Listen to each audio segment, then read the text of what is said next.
Good day. Let's take a look at your cardiovascular system. Okay, and so your cardiovascular system mediates the continuous movement of all body fluids. Okay, and so please note that in your cardiovascular system, you have here your blood and your lymph. Of course, your blood that will be for your blood cardiovascular, and then for your lymph that will be for your lymph circulation. Okay, and so of course, the principal function of your cardiovascular system is to transport oxygen and nutrients to the tissues. And other than that, it will also transport carbon dioxide in metabolic waste products from the tissues. Okay, and so for elimination. Okay. And so, yes, let's take a look. Your cardiovascular system again, and so it functions to transport oxygen and nutrients to the tissues, as well as transport of carbon dioxide and metabolic waste products from the tissues accordingly. Okay. And so, yes, and this one is also involved in temperature regulation and the distribution of molecules and cells. Okay, and so that is for your cardiovascular system. Okay, and so you have your two functional components for this. You have your blood vascular, and then you have your lymph system. For your blood vascular system, this one is a circuit of vessels through which blood flows.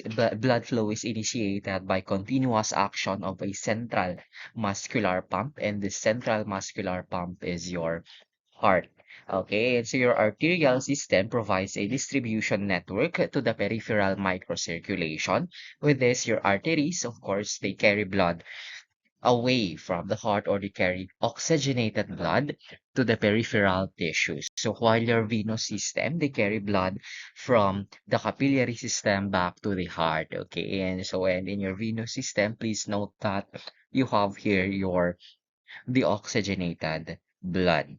Okay, and so for your lymph vascular system, this one is a network of drainage vessels for returning excess extravascular fluid, or this extravascular fluid is otherwise known as lymph. Okay, and so your extravascular fluid is returned to the blood circulatory system. Okay, and so your lymph vascular system transports lymph to the lymph nodes for immunological screening accordingly. Okay, and so for your functional components of your cardiovascular system, you have your lymph vascular and your blood vascular system. Okay, and so let's take a look at your heart, your central muscular pump. Okay, and so this one, your heart propels blood throughout the system, throughout your cardiovascular system. Okay, and your heart, it has four chambers. You have your right ventricle, your left ventricle, your right atrium, and your left atrium. For your right ventricle, okay, and so this one propels blood to the pulmonary or to the lungs, and then your left ventricle propel blood to the systemic circulation, while your right atrium receive blood from the body, and your left atrium receive blood from the pulmonary veins. Okay, and so please note in this left atrium you have a unoxygenated blood. Okay, and so yes, let's take a look at your heart. Okay, and so this one is a diagrammatic illustration of your heart. Okay, and so showing you your chambers, and of course you have here your heart wall accordingly. Okay, and so your layers of the heart wall, you have here your endocardium, your myocardium, and your epicardium. For your endocardium, it consists of a lining endothelium. Okay, and a supporting layer of fibroelastic connective tissue with scattered fibers of smooth muscle. Okay, and so please note that in your deeper layer of your connective tissue surrounding your variable numbers of modified cardiac muscle fibers accordingly, which comprise the heart impulse conducting system. Okay, and so that is for your endocardium. Moving on to your myocardium, it consists mainly of contractile cardiac muscle fibers. Okay, and so these are your key cells in your myocardium, your cardiac muscle fibers or your cardiac muscle cells that are spirally arranged around each heart chamber. And please note that you have a thicker myocardium in the walls of the ventricles. Okay, and so please note that your ventricles, this one will propel blood throughout.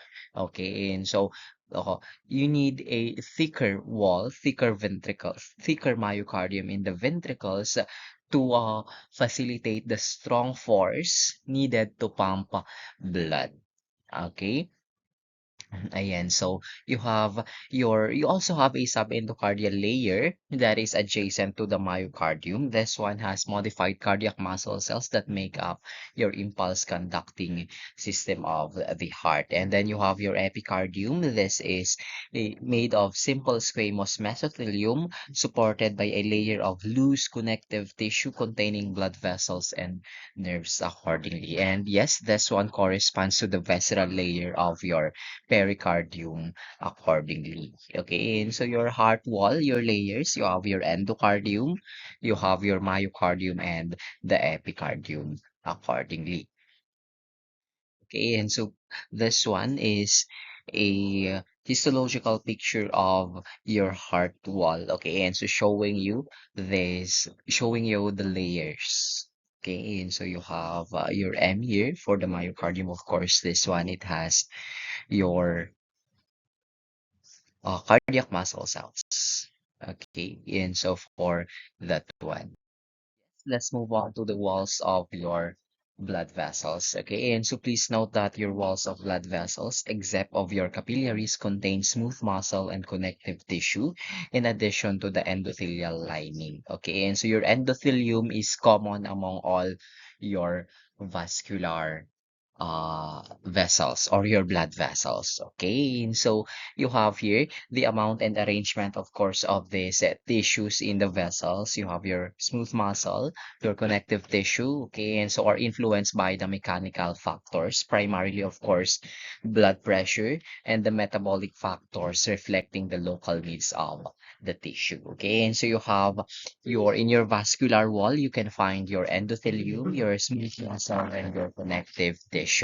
Okay, and so let's take a look at your endothelium. This one is again a specialized epithelium, or this is a simple squamous epithelium that acts as a semi-permeable barrier between two major internal compartments. Okay, and so you have your smooth muscle is present in the walls of all vessels larger than capillaries and are arranged helically in layers. Your connective tissue is present in vascular walls in variable amounts and proportions based on the local functional requirements of the tissue. Okay, you have your tunics for your vascular wall or your blood vessels. You have your tunica intima, your tunica media, and your tunica adventitia. Please note that in your uh, tunica intima, it consists of an endothelium. Okay, and so again, endothelium is common, is present among all of your blood vessels. Okay, and so in your tunica intima, you also have here a subendothelial layer of loose connective tissue and an internal elastic lamina that is composed of elastin, which separates your tunica intima from your tunica media. Okay, and so at times it has holes allowing better diffusion of substances from the blood. Okay, and so and uh, let's take your tunica media. This one is the middle layer, which consists chiefly of concentric layers of helically arranged smooth muscle cells. Okay, and so you have variable amounts of elastic fibers and elastic lamellae, so reticular fibers and proteoglycans, which are all produced by smooth muscle cells. Okay, and so in your tunica media, you also have your external elastic lamina, which separates the tunica media from your tunica adventitia, or this is your outer layer. Okay, and finally, for your tunica adventitia, this is a connective tissue consisting, it consists actually of your tunica adventitia is made of connective tissue, principally your type 1 collagen and elastic fibers. And yes, this one is continuous with your stroma of the organ or with the connective tissue surrounding your blood vessel. Okay, this one is a is a diagrammatic illustration comparing your small artery and your small vein. Okay, and so please note of the size or the thickness of the walls of an artery and of course your vein. Okay, and so in your arteries, you have a thicker walls, but it has a smaller lumen while your while for your veins you have a thinner, okay, mas manipis po, thinner vascular walls and a larger lumen accordingly. Okay, and so that is common among your arteries and your veins. Okay, your elastic arteries, these are your largest arteries accordingly, or these are your uh, aorta, your pulmonary artery, and their largest branches. Again, you have your carotid, your subclavian artery, and your brachiocephalic arteries. These are branches of your pulmonary artery accordingly.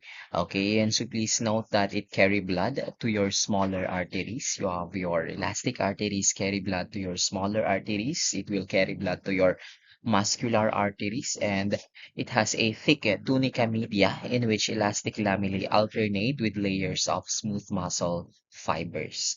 The tunica intima, yes, it still have it has, sorry, your uh, endothelium, your layer of of squamous epithelial cells, and many smooth muscle cells in the subendothelial connective tissue.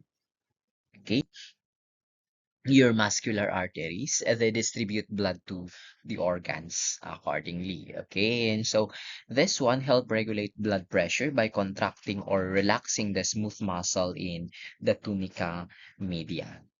Okay, and so in your tunica intima of your muscular arteries, you have a thin subendothelial layer and a prominent internal elastic lamina. And yes, in your tunica intima, still you can find an endothelial layer or the endothelium. Okay, and in your tunica media of your muscular arteries, it contains, sorry, up to 40 layers of large, smooth muscle cells interspersed with a variable number of elastic lamellae.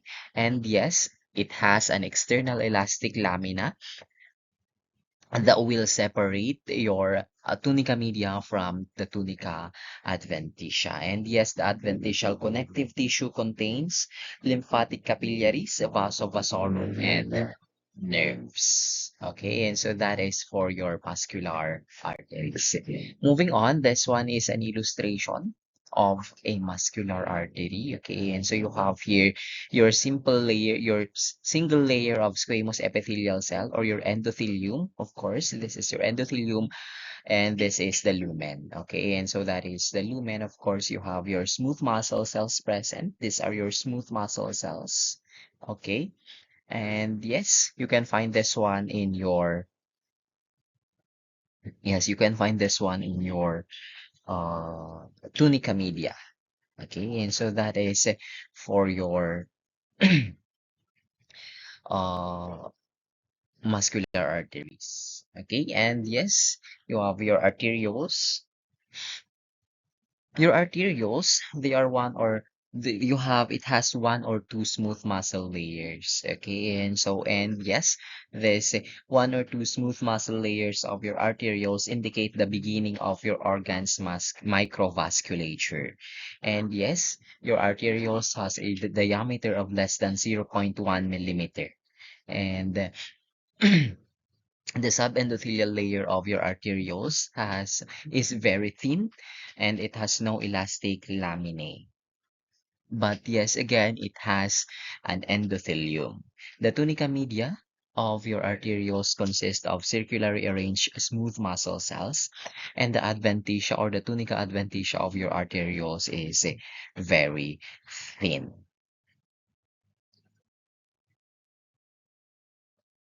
And moving on to your capillaries. Okay, and so your capillaries permit and regulate metabolic exchange between your blood and the surrounding tissues. So the function of your capillaries, they function in networks, or they function in, yes, in networks. And these networks of capillaries, you call it as capillary beds.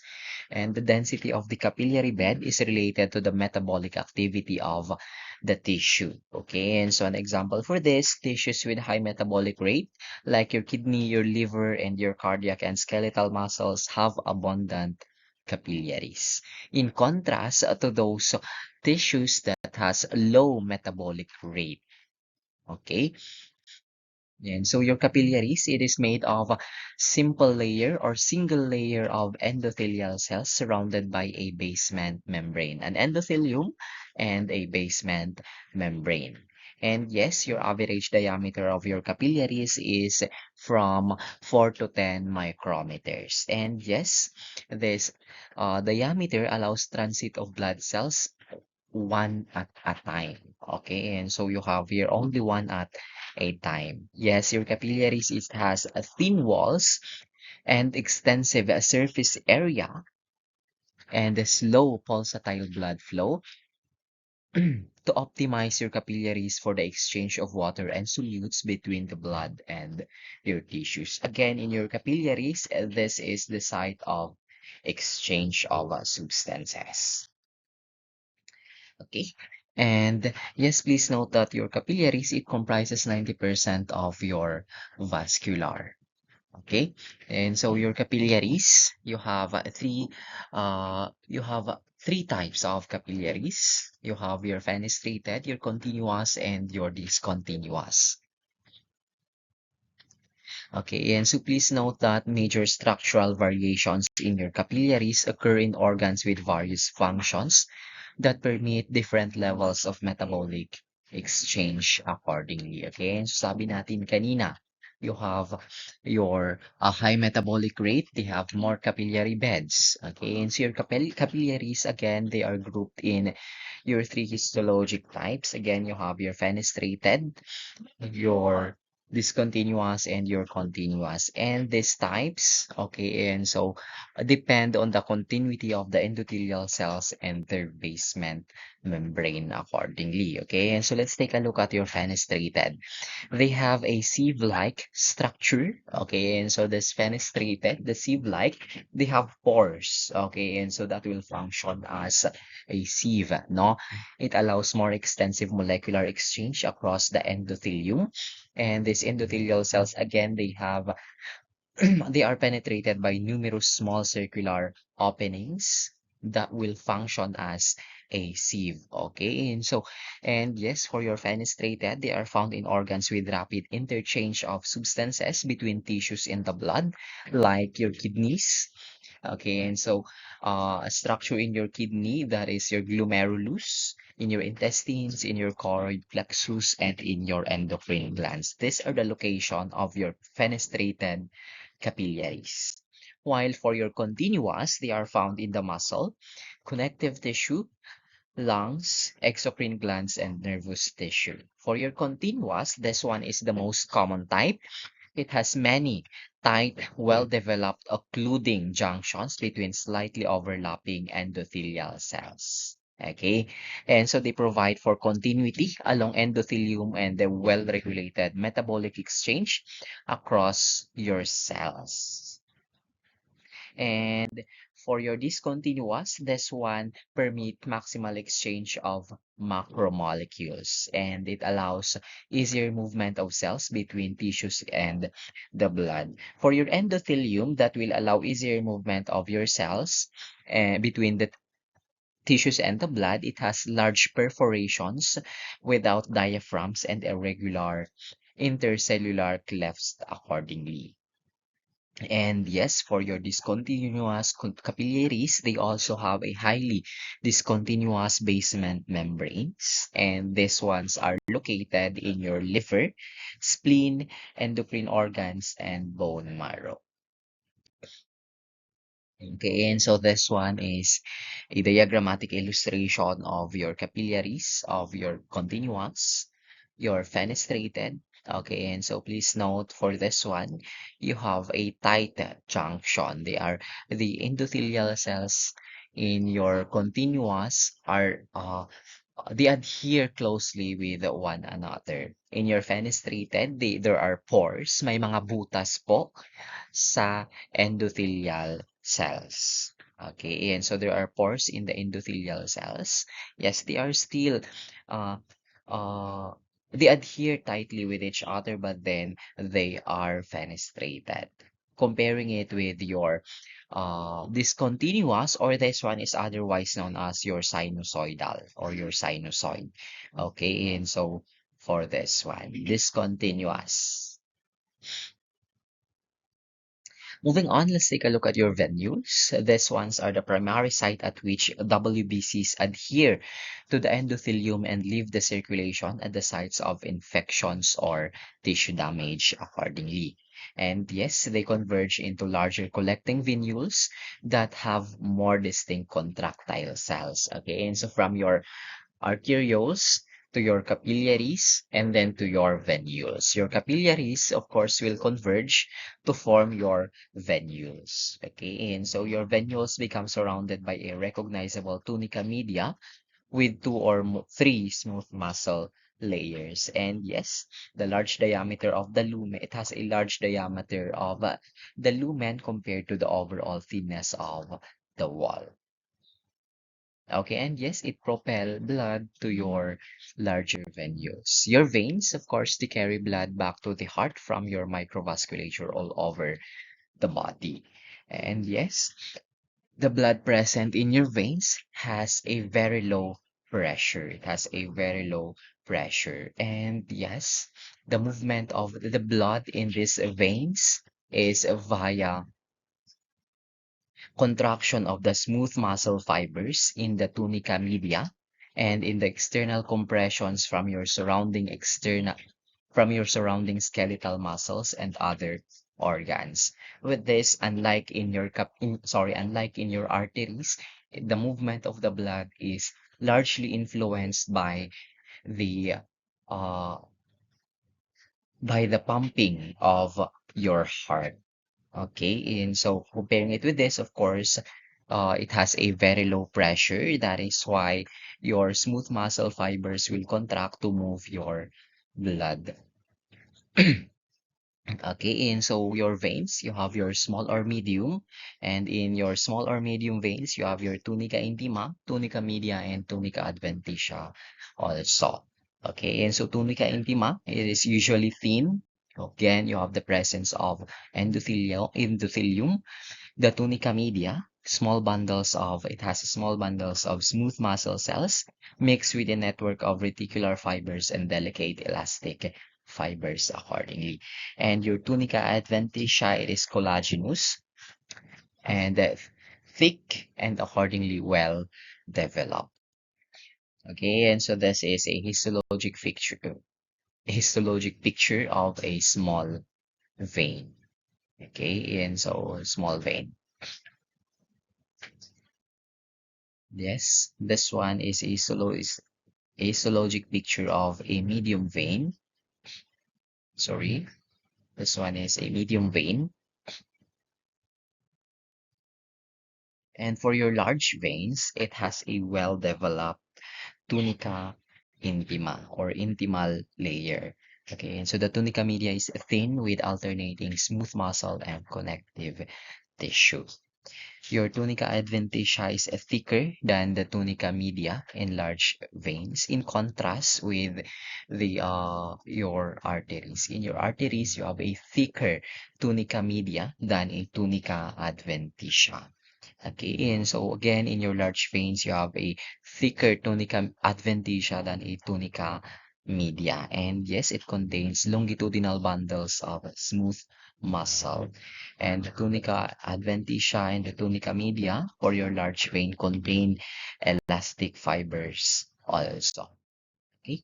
And yes, moving on to your examples, of course, of your uh, large veins, you have your vena cava. For your lymphatic capillaries, okay, and so let's move on to your lymph or your lymph vascular, okay, and so you have your lymphatic capillaries, okay, and so they collect excess interstitial fluid from the tissue spaces and return it to the blood. Okay, and so because of course you do not want accumulation of lymph or interstitial fluid in the tissues because with that accumulation will cause edema. This one, your lymphatic capillaries originate as tubes of very thin endothelial cells, and it lacks tight junctions and has a discontinuous membrane. And yes, your lymphatic capillaries will converge to form a larger lymphatic vessel. Okay, and so your lymphatic vessels, of course, they have a thin walls and increasing amounts of connective tissue and smooth muscle. And these lymphatic vessels are often dilated with lymph. Okay, and so these lymphatic vessels will converge into two large trunks, the thoracic duct and your right lymphatic duct. Okay, and so of course this thoracic duct connects with the blood circulatory system near the junction of your left internal jugular vein with the subclavian vein accordingly, while your right lymphatic duct enters near the confluence of the right subclavian vein and the right internal jugular vein. Okay, and so please note that the structures of these largest lymphatic vessels, you have your thoracic and your right lymphatic duct is similar. Okay, and so with small veins. Okay, and so and please note that the adventitia of this lymphatic ducts, your thoracic and your right lymphatic is relatively underdeveloped, but contains vasa vasorum and a neural network. Okay, and so you also have lymph nodes where your lymph is processed by cells of the immune system. Okay, and so that is for your lymph vascular.